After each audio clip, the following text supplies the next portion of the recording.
Never run out of battery again with the INIU portable charger, the slimmest 10,000 milliamp hour power bank that keeps your devices charged on the go. Stay powered up wherever you go. Click the link in the video description to shop now on Amazon.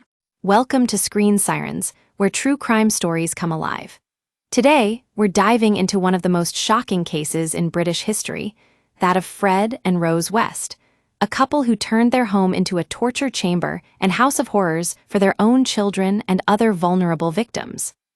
Fred West, born Frederick Walter Stephen West on September 29, 1941, was the eldest boy in his family growing up on a farm. But what many don't know is that Fred claimed to have been sexually abused by his mother from a young age, according to world's most evil killers. His father allegedly sexually abused his sisters as well, although one of Fred's brothers later denied these claims. Rose West, born Rosemary Pauline Letts on November 29, 1953, had a similar childhood trauma. She was allegedly sexually abused by her own father, per the Times. This dark past would shape their twisted relationship and future crimes. Fred met Rose in 1969 at a bus stop when she was just 15 years old. He was still married to his first wife, Catherine Rinna West, at the time. Shortly after Rose turned 16, she moved in with Fred, and they welcomed their first daughter, Heather, in October 1970. The couple's marriage took place in January 1972, but it wouldn't be long before Rose began engaging in sex work, often with Fred watching or participating. As the family grew, so did the darkness that surrounded them. Their eldest child, Charmaine, was born in Glasgow, Scotland in 1963. Anna Marie followed in July 1964. Then came Heather, me, and twins Bari and Stephen around 1980-1973.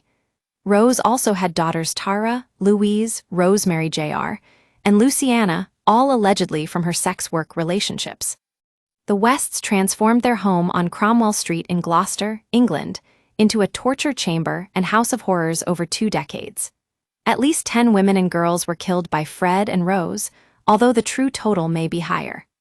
The prosecution alleged that they sexually abused numerous others, including many of their own children, in a cellar used as a torture chamber. Fred would pick up hitchhiking women and girls, then kidnap them and bring them to his home instead of their intended destinations. There, he'd allegedly rape and beat them, forcing some to have sex with others. At least one sexual assault victim, Caroline Roberts, escaped, while several others claimed Fred and Rose attempted to follow and/or assault them. The Wests dismembered their victims before burying them, often taking body parts like fingers, toes, or kneecaps as trophies. 2 of their own children were among the victims, Charmaine and Heather. The former disappeared in 1971 when she was just 8 years old. According to court testimony, Rose murdered her while Fred was in prison for car theft, and he buried her under his kitchen window when he was released. Heather, Fred and Rosemary's oldest child, was 16 when they killed her, allegedly after she threatened to report their abuse to the police. Her remains were found buried under the patio in the West's rear garden. In August 1992, social workers took custody of Fred and Rose's surviving children after allegations of child abuse surfaced. The children mentioned how their parents joked about Heather being under the patio. By summer 1993, social workers reported these remarks to police. After 6 months without finding any evidence that Heather was alive, in February 1994, police obtained a warrant to search the West's property. Fred initially claimed he'd seen Heather recently, but when officers searched the home on February 24, 1994, he confessed to murdering her. Fred was arrested and detained, while Rose was arrested at their home just over an hour later. She denied any involvement in the murders, claiming Fred committed them alone and that she tried to stop at least one of the sexual assaults. Fred died by suicide on January 1, 1995, while still awaiting trial. Rose pleaded not guilty, insisting that Fred committed the murders alone and that she attempted to stop at least one of the sexual assaults.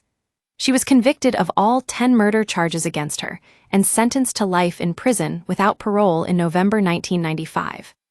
Today, many of Fred and Rose West's surviving children are still reeling from their traumatic experiences. Anna Marie, the only sibling to testify about the abuse they suffered at Rose and Fred's hands in court, is estranged from her siblings despite living close by. Me published a book about her struggle with coming to terms with her parents' crimes. Stephen, who cut ties with his mother around 1999, now has 2 children of his own. "I have my own family and children now," he says. "My only concern is protecting them." Bari West died by suicide in August 2020 at the age of 40. Tara, Louise, Rosemary Jr., and Luciana, all allegedly taken into foster care with new identities, remain private.